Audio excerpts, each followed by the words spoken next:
And we are live. Good evening, ladies and gentlemen. Welcome to Bigfoot Odyssey's, a Researcher's Report. Tonight, we got a real special show for you. I'm going to be reading 3 encounters. Not real long, kind of short encounters, but they all 3 kind of correlate with each other. And joining me tonight, all the way from Massachusetts, retired Army veteran, Mr. Gordon Nemier. Welcome, Gordon. Howdy, everybody.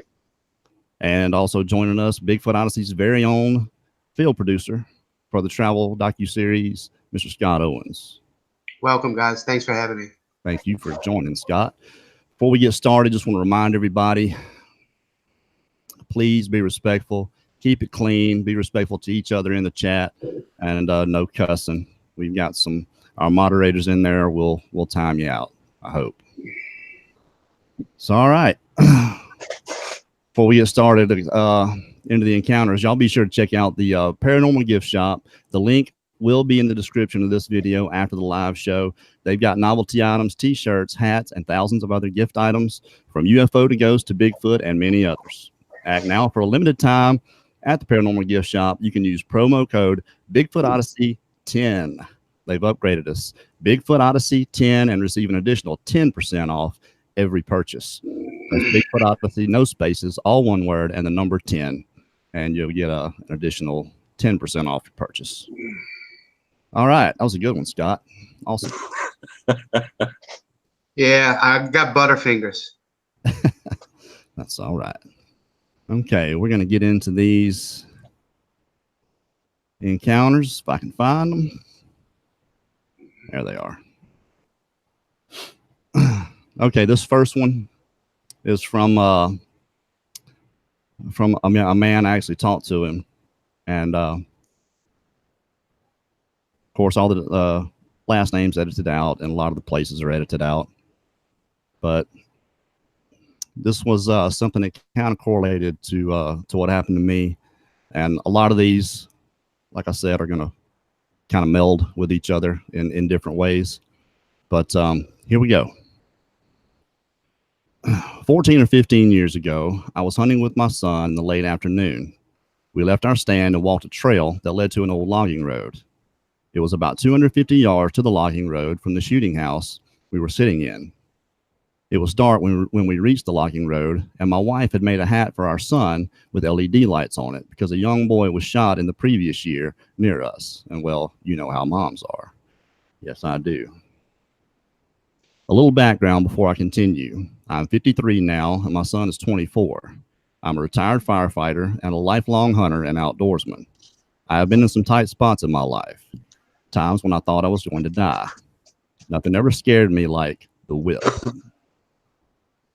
When I watched the video of you describing your encounter, and you said it was like a whip, I stood up and said, "That's it, exactly."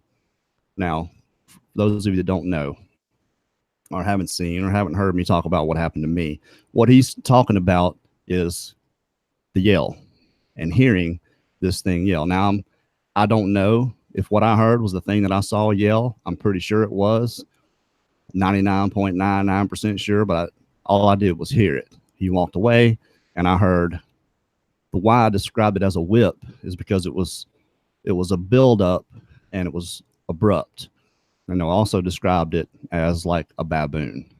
It's that wow sound.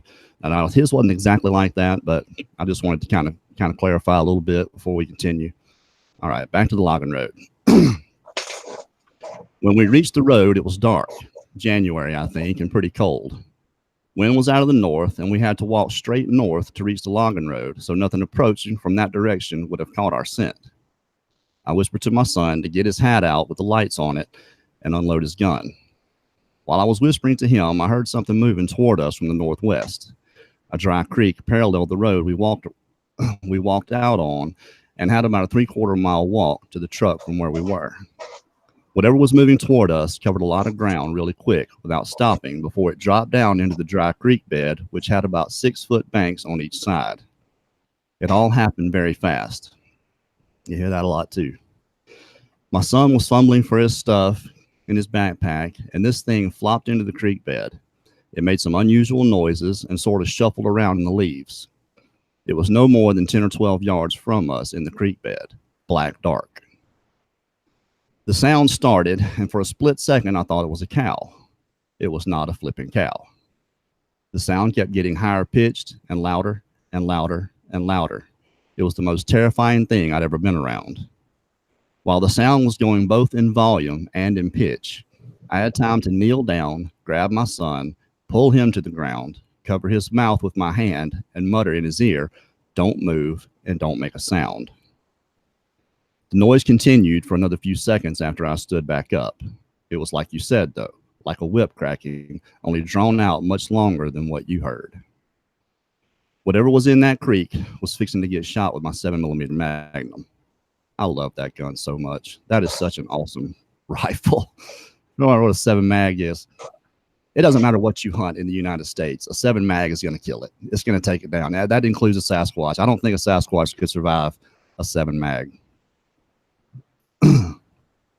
All right, back to the story. Sorry, I lost myself there for a second. All right, my 7mm Magnum. In a split second, what I'm going to describe took place. I took my flashlight out, turned it on, stuck it in my mouth, and shouldered my rifle. The bank on my side was covered in wax myrtle bushes, which reflected the light back into my eyes. The animal exploded down the creek to the east, and then it came up out of the creek bed about 30 or 40 yards to my right. It was sprinting full speed in a half circle around us and then toward the west. When it was out of earshot and I couldn't hear any more movement, we beelined it for the truck. Bet you did.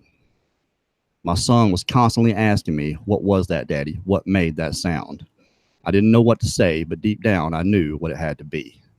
Never saw it, but the whip is real, and it's here in Alabama too, brother.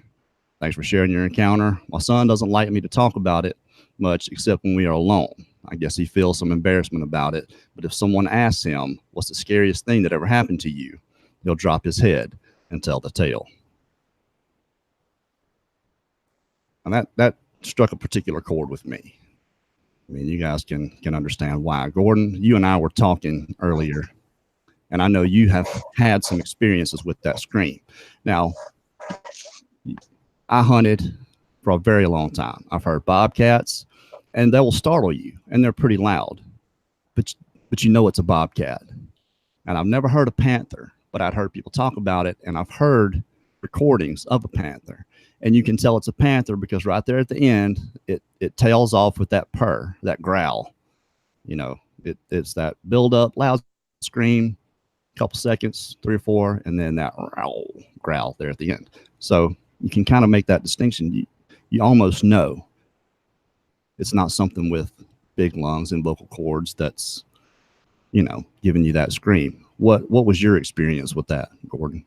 Well, when it happened with us, it was very similar. We were, raccoon hunting there one night, and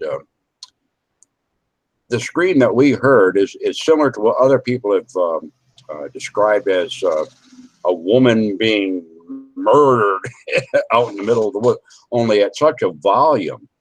What was startling was that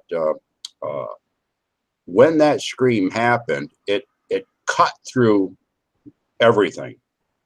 I mean, it just, that all of your reality was based on that scream, and the ending of the scream, which was in the dead silence. I think you would mention, you could have heard a ant roll over a grain of sand on the ground afterwards.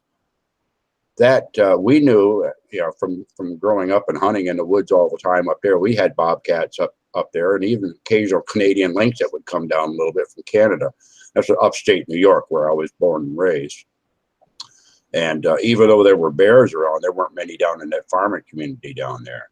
But this animal that, or whatever this was that screamed there that night, was certainly nothing I'd ever heard before. I think I was 15 or 16 at the time. There was 3 other young fellows about my age, and then my stepfather. He was in his 50s at that time, and he had never heard anything like that before either.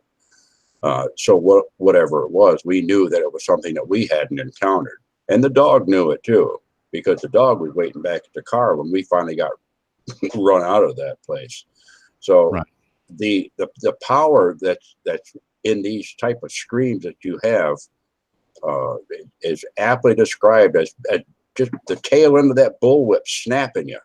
Pow. Right. The vibration, you feel it. You feel it in your chest, in your body. It also takes you to another level of reality.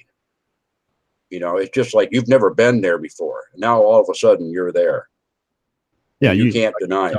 You were telling me you described it as combat. If anybody's ever been in combat, it's that it gives you that same sense, that same heightened sense of awareness. You know what I think about, and Scott, I want to get your opinion on this. I think about him having his son with him. You know, even though he's, you know, grown and 24 years old. How would you react, Scott, if you and Gavin were there and experiencing something like that? I mean, I think honestly, I would probably just go into safety mode. I'd probably get in front of my son and we would back out. I mean, that's probably the only thing I could think about to do. I know my son would probably instantly cry if it was something that scary and unnerving in that sense, and I couldn't explain it. Yeah, we wouldn't have been around long. Well, I mean, we're talking about, you know, a 53-year-old man with a 24-year-old son. You know, not exactly a kid, but he's still treating him the same way. He's grabbing him, pulling him down, putting his hand over his mouth. Right. You know. Yeah. And it all depends on the child. Although I love hunting and fishing, I live here in New Orleans, and he just has not really started to latch on to that. You take a child like that and put him in the woods.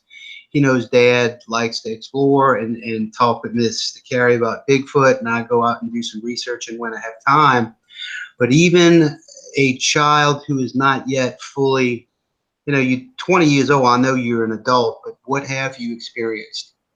And if a kid, a young man being in the woods, hearing something that way, I just don't know.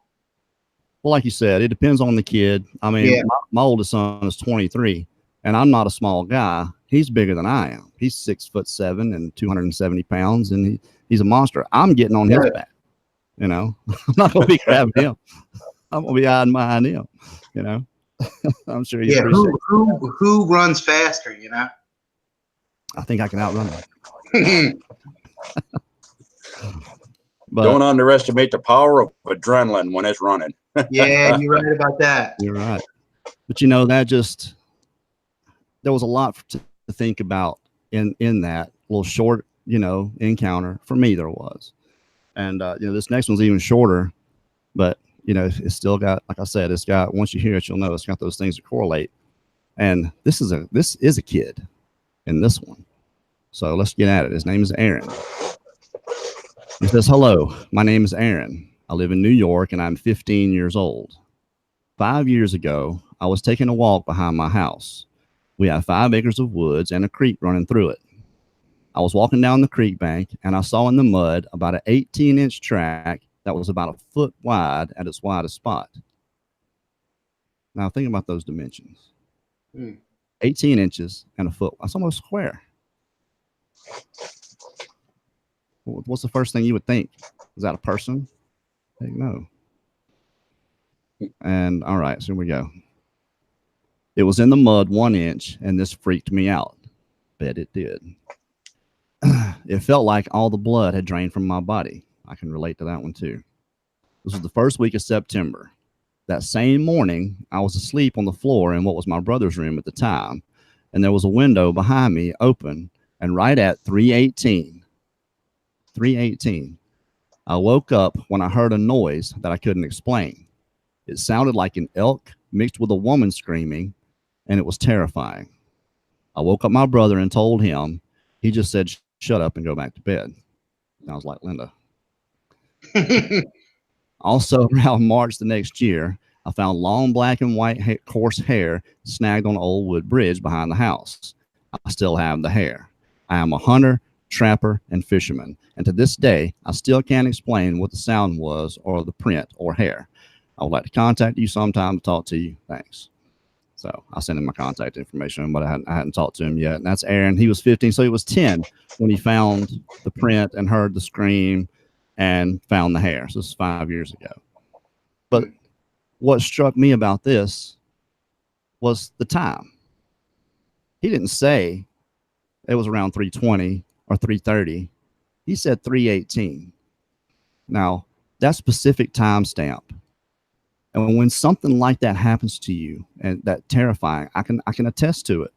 You remember small details and forget other stuff you should have remembered. There was a lot of things. I can tell you how tall that grass was that day. I can tell you how hard the wind was blowing. But I cannot remember when I saw this thing, when he stuck his tongue out. I couldn't remember if he did it before he did the rocking back and forth or after. And I still don't know. I just tell it like he did it before. But I couldn't exactly pinpoint that down.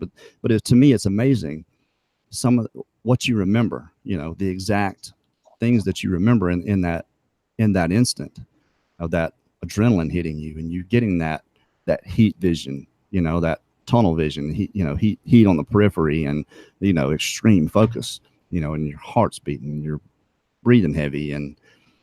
But what you remember, the things that actually stick in your mind, those small things that you wouldn't think somebody would remember. And a lot of people out here get called out for that stuff. You know, people think they're telling tales out of school because of the type of detail they're getting. Well, to me, that's confirmation, you know? Right. And what's the most rare thing about this whole encounter? He's a 15-year-old kid. That's a hunter, trapper, and fisherman. Yeah. Yeah, that's right. Yeah. In today's day and age, you're right. How many 15-year-old kids these days are hunters, trappers, and I never even trapped anything. Not on purpose anyway. Did he give the state of where he was at? New York, upstate New York. Wow. Yeah. It's a wild country up here. Yeah, I go and edit out the city and all that. I was, you know, I don't want anybody to. Right. Yeah, the state's good though. Just telling the state is good. Yeah, I go see a first name and state, but you know he's sleeping. The morning before that, you know, he hears this scream out the window, wakes his brother up. His brother tells him to shut up, go back to sleep. What a brother would do, probably. You know, you're being ridiculous. But all these things happen together. And he said he still has the hair. Now, what has hair in the woods? Mm-hmm. A horse? Deer's tail? Yeah. Maybe. But it's still fur. You know, fur and hair are completely different. Yeah. You know what I find interesting about that? The timestamp. Right. You know, the timestamp, it's just like, and I've had it happen before, a loud noise will go off, or my experiences in the military, an attack happens or an alarm goes off. Instinctively, I look and see what time it is. And it's just like I'm trying to orient myself in space and time. Where am I now, right now, when this is happening? And I found myself looking at the clock, you know, and a sharp something that will wake me up out of my sound sleep. I'll look at my clock, see what time it is. I don't understand why I do that, but I'll always remember that time. Yeah. Big fella, no, fur and hair are not the same. You'd think a guy that knows anything about the woods at all would know that. I don't have to look it up. Annette Graves says, Carrie, why do you think your squatch stuck his tongue out? I have no idea. I've asked everybody that's heard what happened to me that very same question. And I've heard people say that gorillas will do that as a sign of dominance. But, you know, it wasn't like he was sticking his tongue out at me. He was just sticking it out like he was tasting the air or something, just like a point straight through his teeth. Showed all of his teeth, tongue straight out. But I couldn't remember when he had done it. I just knew he did it. I knew I remembered him doing that, you know, for sure. No, I think when we think of fur and a big fella, I mess with him a lot. We talk a lot in email. You know, fur has got that undercoat to it. It's a lot thicker.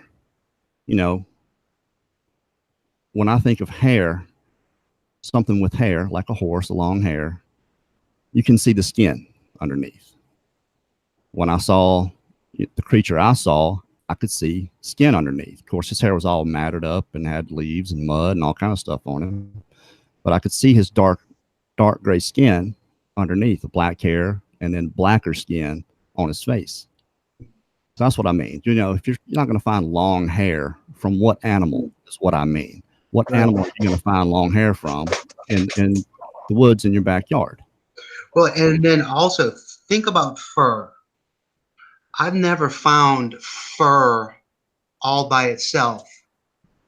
You generally find fur when it's still attached to the skin or the hide. Sometimes, in some type of patch. Yeah.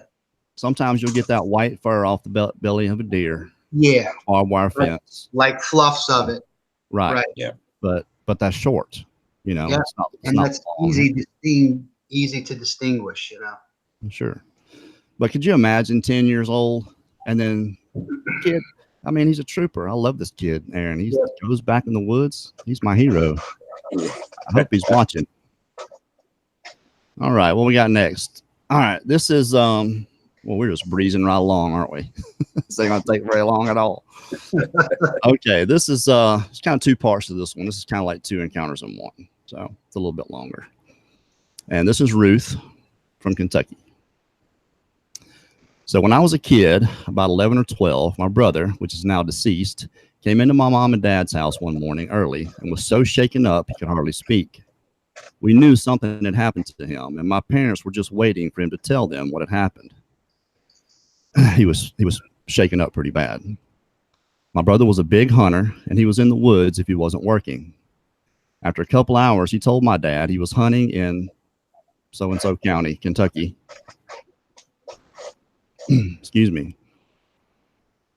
He said his coon dogs took off in one direction and turned around and ran back toward him, flying past him. And he said all he could hear were trees crashing and something running after his dogs real heavy and sounded like it was ripping trees out of the ground.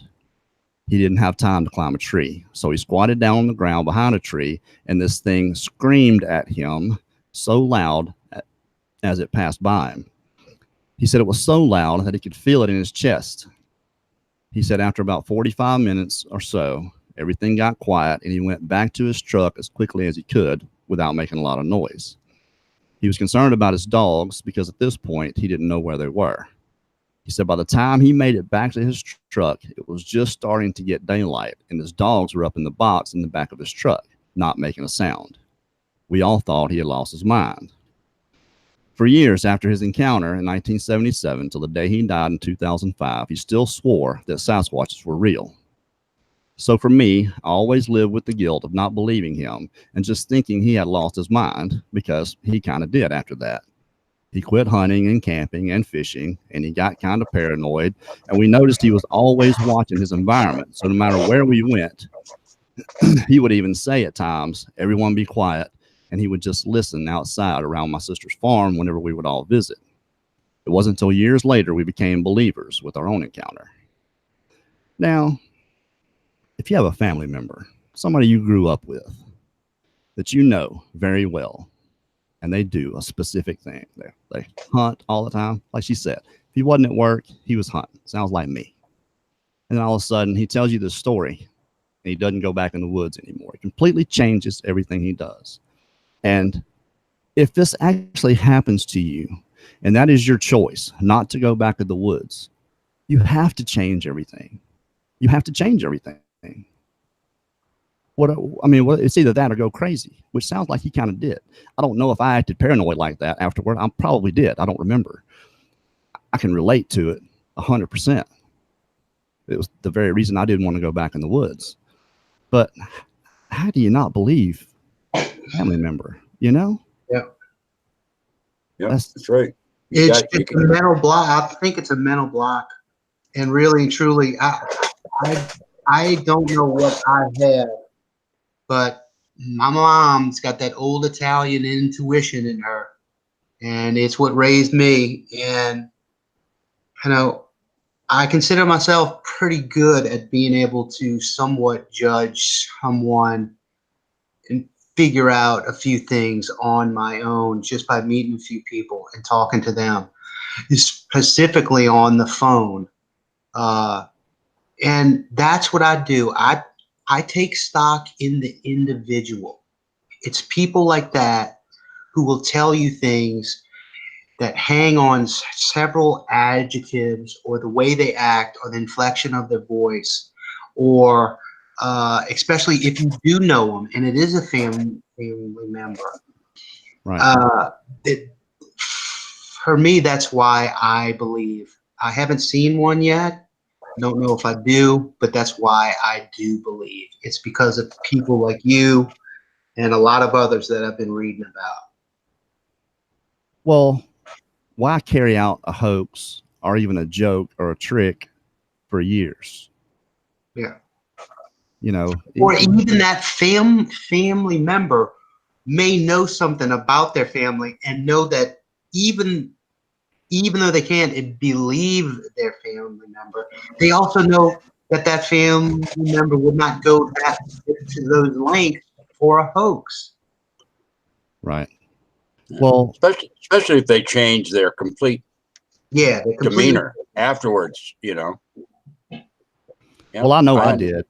It even changed the way I treated people, because I can't say I was the best person in the world back then. You know, I didn't really care about anybody but myself. I could probably say that, but I wasn't really. I mean, my immediate family, my kids, and my wife at the time, I cared about them, but I didn't care enough about people to even want to engage. Yeah. You know, that's what I said. After that, I treated people a lot nicer. I talked to people more. I wasn't. What introverted me is what got me in the woods. And then what kind of broke me out and made me have to change and become more social is the thing that got me out of the woods. So it's kind of a big flip, but it did happen. And I mean, and it's coming back around, you know, full circle, 13 years into this, 12 years. Just, yeah, we're going a little past 12 years into doing the armchair research and learning a little bit more about the species and how I know I would have felt if I had known a little bit more about what was out there. That's the whole reason we even do any of this, and what it's actually evolved into and what it's turned into was strictly for us trying to push some awareness so people would just think about them being out there, even if you didn't believe in it.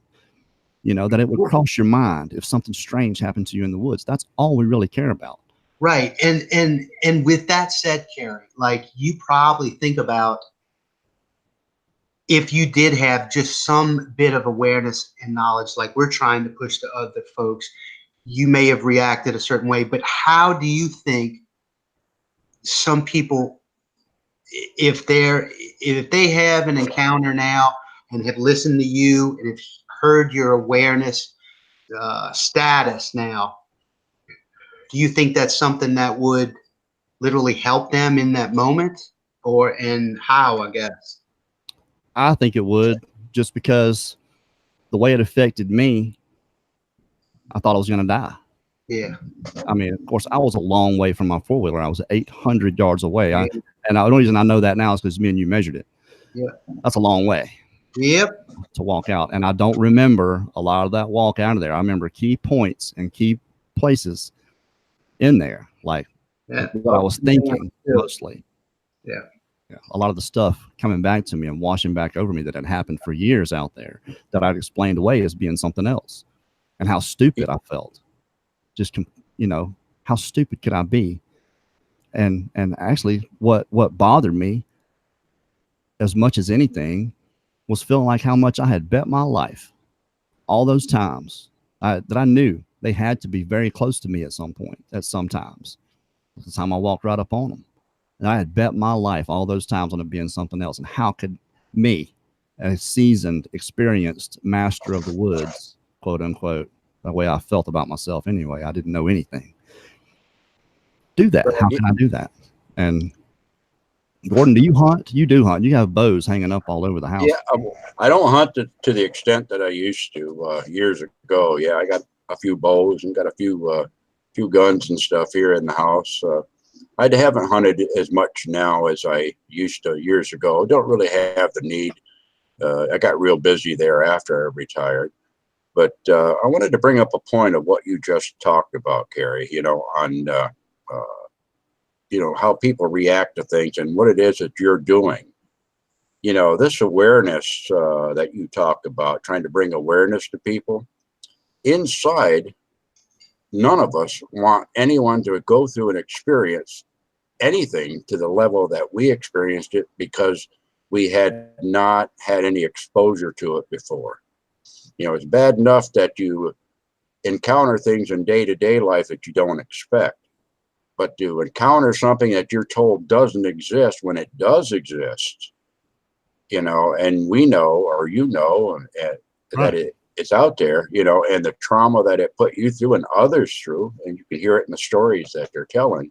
You don't want that for them. And that's, I think that's part of your mission in life right there. Sure. And there's not a doubt in my mind that what happened to me has happened to other people. It's had to have happened. But just like I did, they're not saying anything. Why would they? Who's going to believe them anyway? That's how I felt about it. Even if someone does kind of believe me, they're still going to look at me sideways, think I'm out of my mind. This woman thought her brother was out of his mind, the person she had grown up with, even after him changing everything. I think there's such blinders involved in this. It's so hard to grasp and so hard to fathom. And I get it. I can understand, because you haven't studied it. You don't understand the nature of these creatures. I mean, once you finally do get a good grasp and feel for the nature of them and how they hide, and they spend a lot of time directly on the ground, tucked up in the most uncomfortable position we could possibly imagine. They're comfortable in it. Easy to hide from us. We're easy to pattern. It's easy. A person can hide from you, especially if you're not looking for a person. Right. And hey, go ahead. What talking about not having that exposure. If I'm not sure if you're still active and you go research or you go out to some areas, how do you think, now that you have the exposure, right? How would you be now if hearing something you knew was a Sasquatch, as opposed to when the exposure, when you... I don't know, man. You're kind of asking the wrong guy, because I know they're there. I could, for a long time, I could be driving down the road and just look over into the edge of the woods and get that washed over feeling. Yeah. Even now, when we go out to film, I will get that where you couldn't drive a nail up my butt the whole time I'm out there. And that's with 6 people. So the way I can't say I wouldn't do anything much different, probably start crying. I may pass out. I don't know. I don't know why I didn't do either one of those things the first time. Yeah. And Gordon, how would you deal with it now that you have that awareness? Well, I think first off, when you get your experience like this, it gives you a new paradigm that you operate from. You were given something that you didn't have before. If it's no more than just the awareness that, gosh, there's something here that I wasn't sure was there before. You know that something is there. And because you know that something is there, I think you're given the ability to be aware that it's there, whether you can see it or not. That's the frustrating part. You can know it's there, and you're confident that it's there.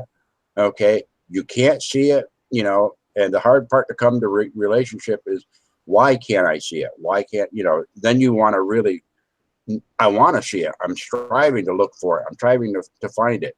The hard part is coming to the conclusion that, look, I'm not good enough to be able to see these guys if they don't want me to see them. I'm not good enough to be able to get into the woods quietly without them knowing it. They know I'm there the minute that I come into that. How they do it, whatever, yeah, those are questions that I'll never answer in my mind to my satisfaction, probably.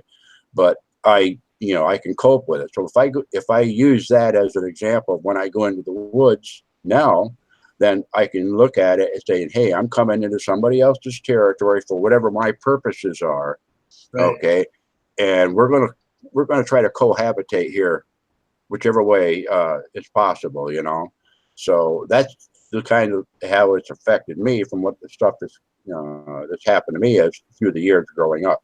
Right. And what a great way to tell people how to approach that if they do go in the woods. Just like you said, hey, I'm coming in the woods to do my whatever I'm there to do. Let's both get along and have that in the back of your mind, really, with everything that you do, that the possibility at any moment really could happen.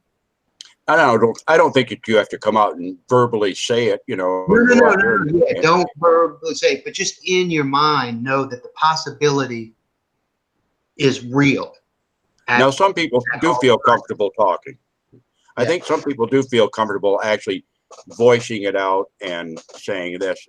And for, you know, in my beliefs anyways, you know, words do have power and they inflect meaning once you've released those words out there. So that might make the people feel a little more comfortable if they do that.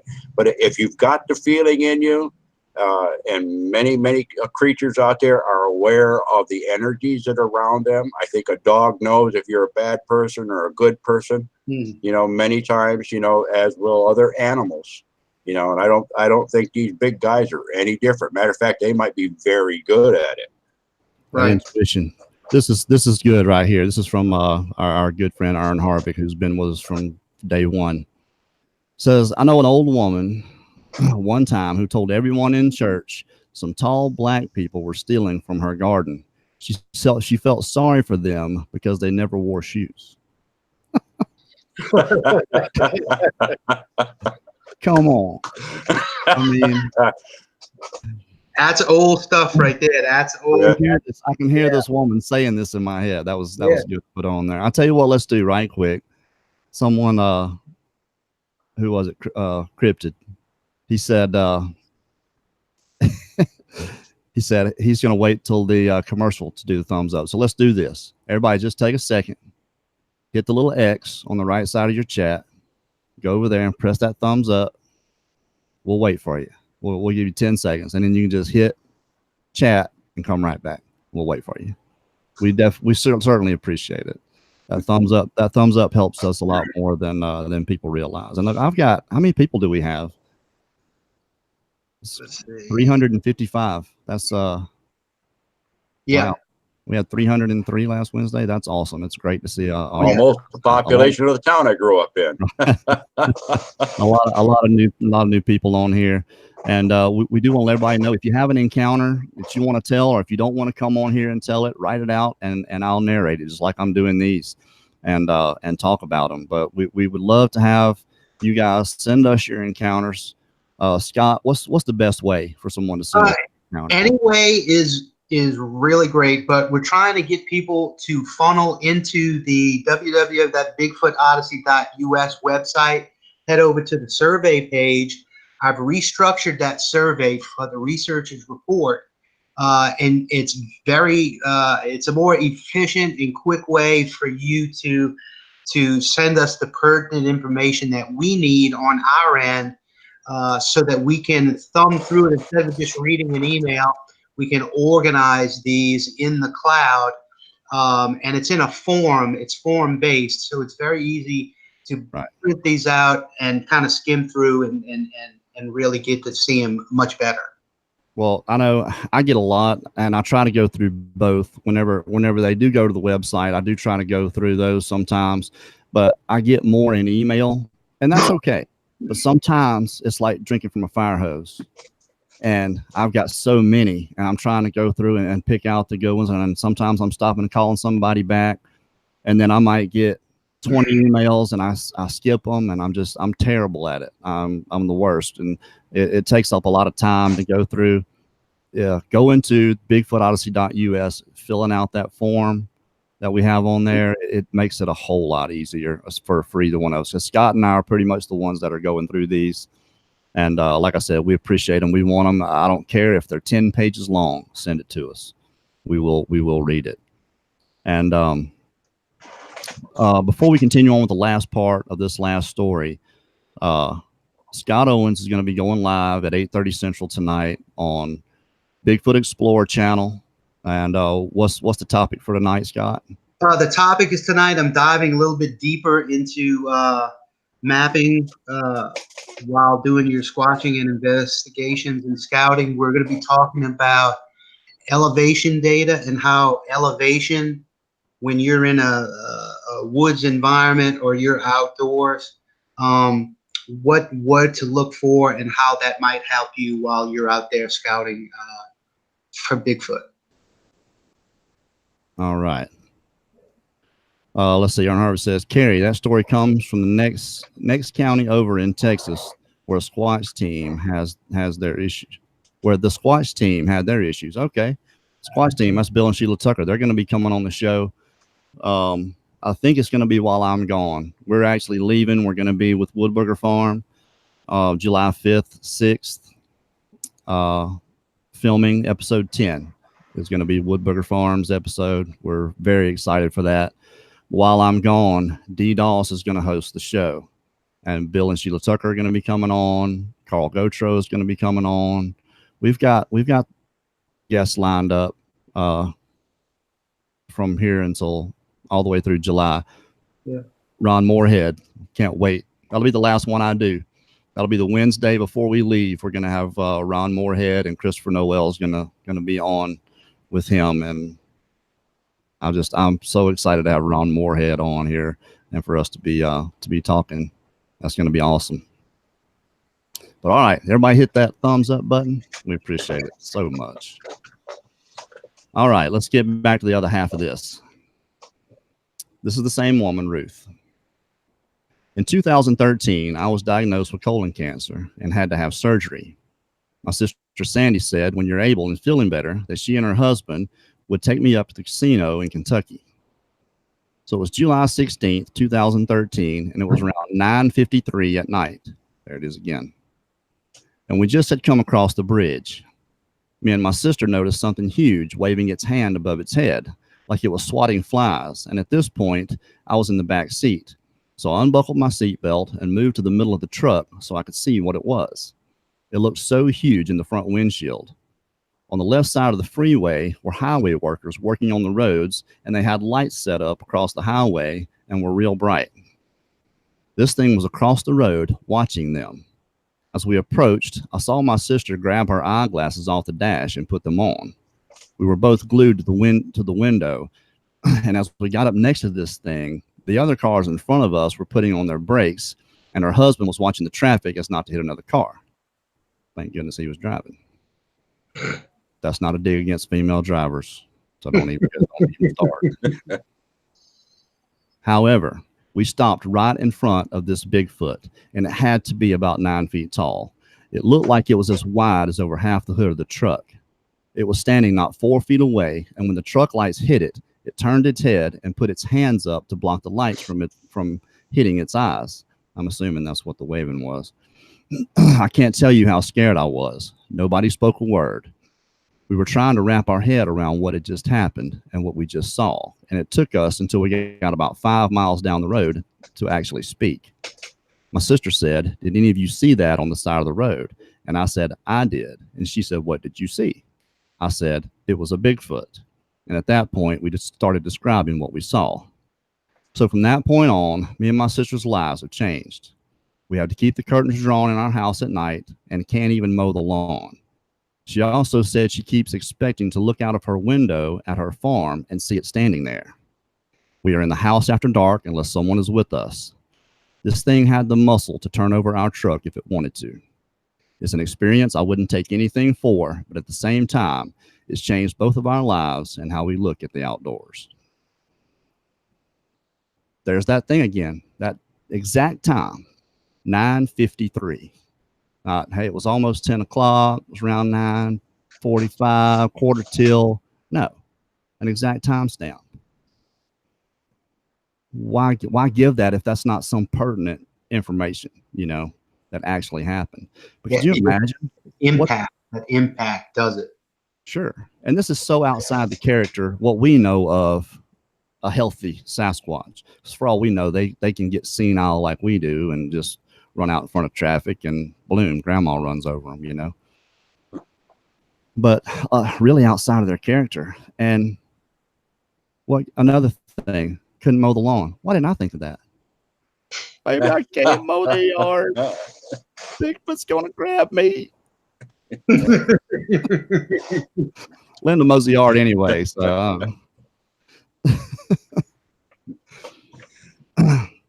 yeah, but it's interesting. A lot of correlation. Yeah, it is a lot of correlation with all three of those, actually. Yeah, really interesting. And this last one, you know, they in the first part of the story there, you know, they were talking, and then a little time goes by, and they have an encounter. And what's interesting about that is, like, you see the effect that it's had on somebody, and they're telling you, or you seeing that effect that it had on them, get you to thinking about it. And then coincidentally, someplace in the future, you have an encounter. Yeah. I find that fascinating. Yeah. But I find that fascinating with a lot of people. It happens that way. It'll go a number of years or whatever, and then they'll have their turn. Yeah, but it wasn't like they just happened upon something in the woods. I mean, they're driving down the road. They're seeing this thing clearly 4 feet away. I don't believe in coincidence. Sure. Well, what gets me is the behavior of the Sasquatch in the second one.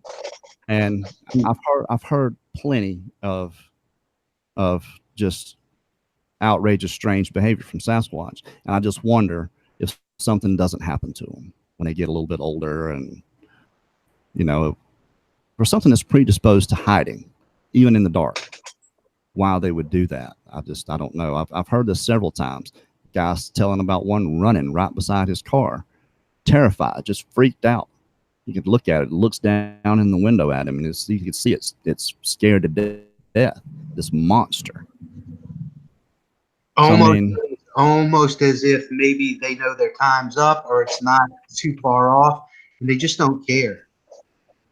Yeah, that can be it too, and that scares me to death. Yeah. Interesting. And that one story, I don't put a lot of credence in it, but I've heard it 2 or 3 times about the waving Sasquatch. And the people will see a Sasquatch that waves at them from the roadside. I can't remember what state that was. I'm thinking it's someplace along the Appalachian area. Has anyone heard anything about that? I know exactly the one you're talking about. I think it's the same one I was talking about. I seen it on a show a long time ago. Yeah. It was actually on TV. This show was. It was not a YouTube thing. This man telling his story. But I mean, I'm assuming what she talks about seeing, it looks like it's waving its hands. Is it, you know, the cars are going by and it keeps, you know, hiding its eyes. Why is it not running away? Is it because those guys are right there on the other side of the road? You know? I just thought that was kind of that's an interesting point right there. Yeah, and it's the same woman. It's the same woman. She's just older. It's her brother that had the thing run by and scream at him, you know, and that she thought he was nuts. And then finally they have this encounter, and, you know, she says they're believers, but they're actually knowers. You know, if you see it and you know what you're looking at, you don't have the luxury of believing in anything anymore. Promise you.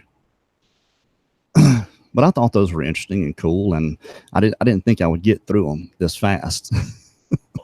Well, a lot of, you know, the interesting thing that you bring up there about the behavior, I see a correlation with this last one where the lady sees it, and it's by a construction site on the side of a road.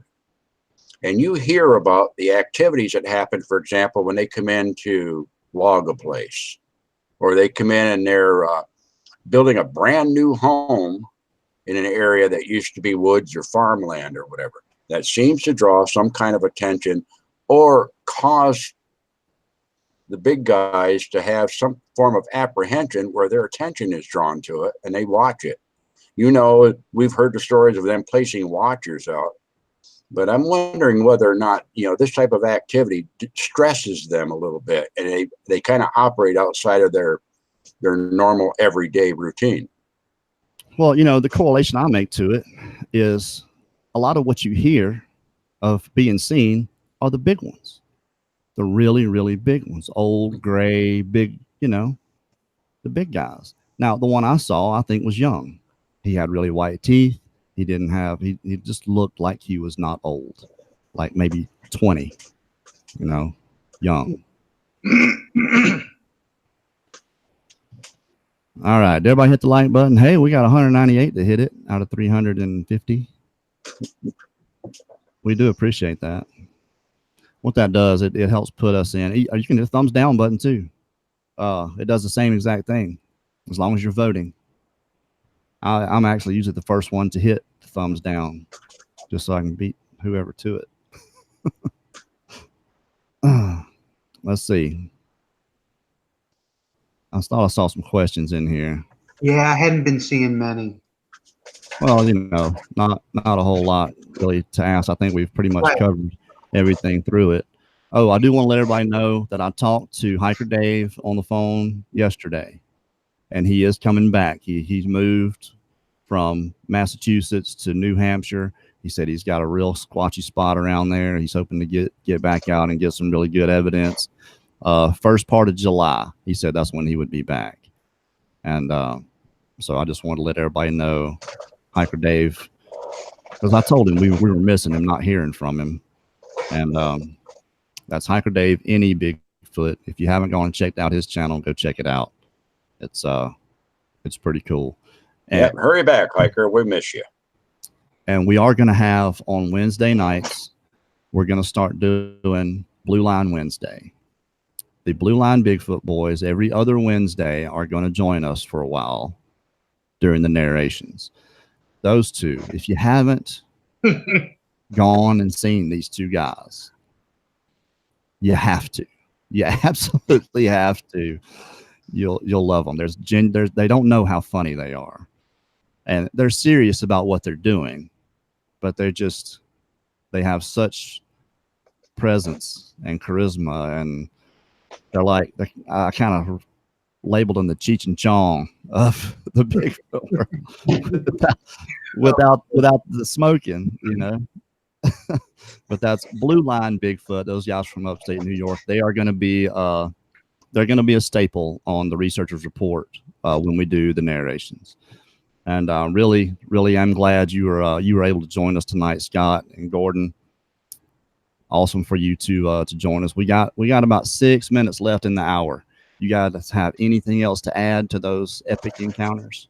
One question I did see, and this is for you, Carrie, because I just don't have that.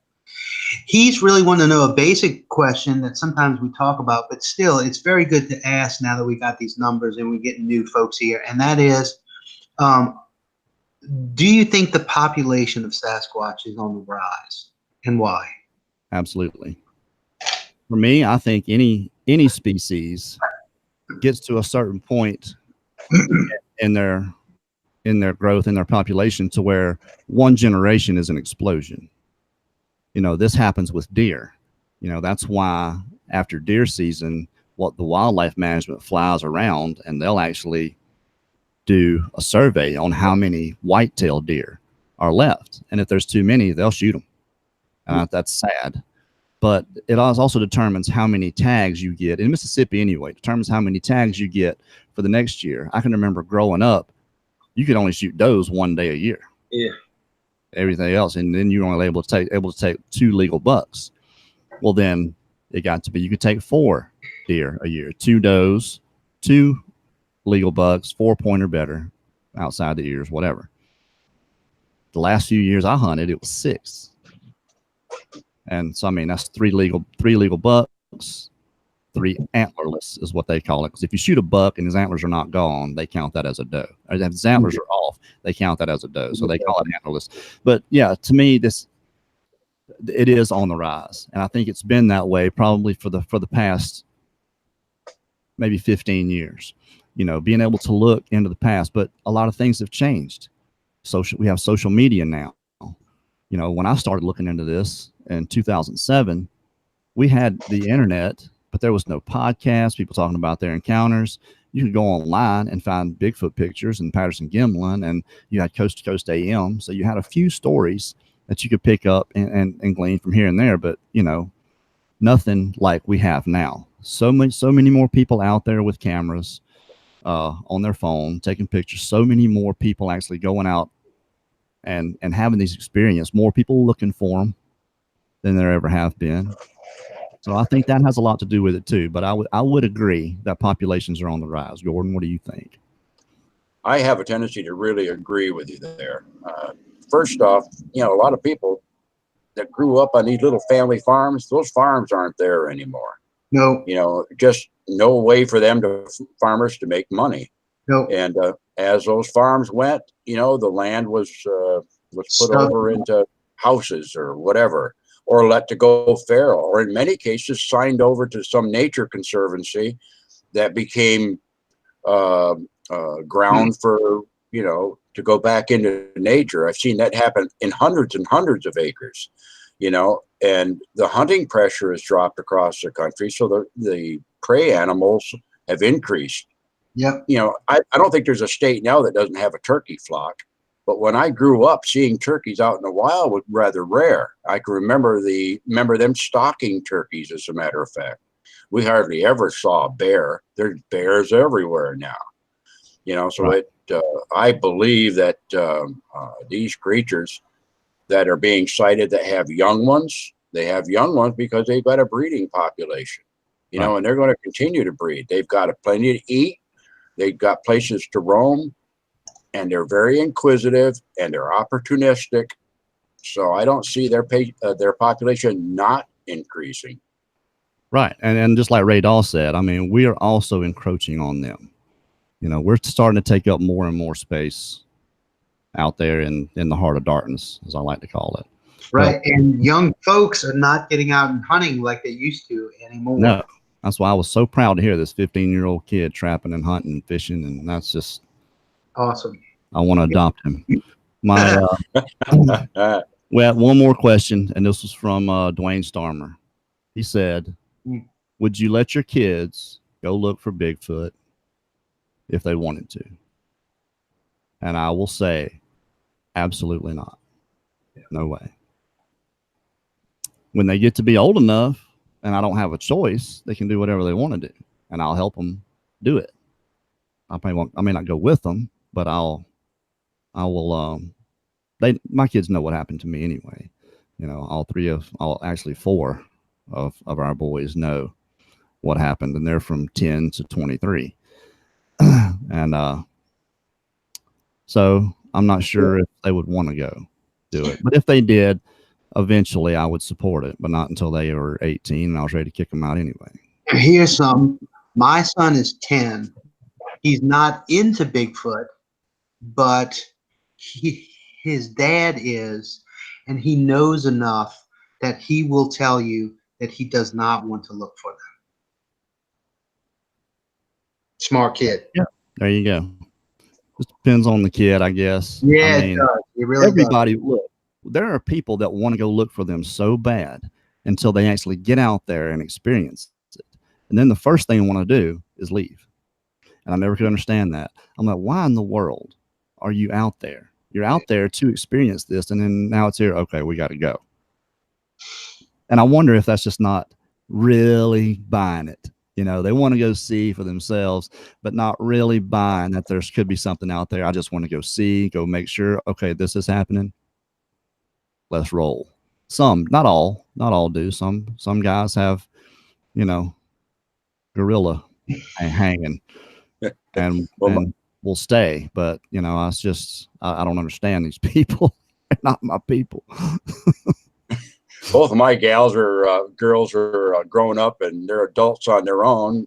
If they wanted to do it, I'm sure they I'd let them do it, whatever they want to do. But they're kind of glampers, if they're going to go out there camping, they're not going to be far away from what they're used to. You know what I'm saying? So whether or not they'd see anything, I don't know. All right. I don't know. I cannot remember who we have on Saturday. I can tell you real quick. You have the calendar? Yeah, Saturday. And that would be the 15th, right? That's host Jason. No. see. Even- Yeah, isn't it Jason and Thomas Swid? No, Thomas Sewell. Thomas Sewell. Yeah. Thomas Sewell from Vancouver and Okay. Bigfoot Tony. That's Yeah. going to be at 6 p.m. this Saturday. Jason's over across the pond. 6 p.m. here is midnight there. So that's just, we try to do it early whenever he's guest hosting. So Bigfoot Tony, Jason Parsons, is going to be interviewing Thomas Seawood from Vancouver Island. And just so everybody knows, there was some confusion of why are we having on a guest host. I represent Bigfoot Odyssey and the people in the chat. I'm the host. I'll do the announcements for the normal when we have the people on with encounters or we have the guest host with the guests. We're totally and 100% neutral. We don't cling to or deny anything anybody brings on here. And we call this the researcher's report because it might be a Bigfoot researcher. It might be a dogman researcher. It might be a UFO researcher. You know, it's going to be, and we don't necessarily buy into all those things, but we're not going to suppress anybody's viewpoint. All we're going to do is give them a platform to put it out there. What we do is we bring on a guest host that does suit the guest. So Bigfoot Odyssey, myself, whoever's hosting the show will be either myself or DDoS is 100% neutral. We're not pulling one way or the other. The guest host is going to suit the guest. So just kind of clarify that a little bit. I get that comment. I get some questions about that sometimes. So I just wanted to put that out there while we had a few more minutes. And hey, it's been a great show. Scott, I appreciate you joining us. Gordon, it was awesome. Can't wait to have you back on, man. I appreciate so much the offer of coming on. Yeah, Absolutely. thank you as well. Absolutely. And don't forget, 8:30 p.m. Central, which that's going to be in about 27 minutes. Go over to Bigfoot Explorer channel. Scott Owens is going to teach us a little bit of something. I know I'm going to be over there. And be sure and check out the Paranormal Gift Shop. We are going to have the link to that in the description. We've upped our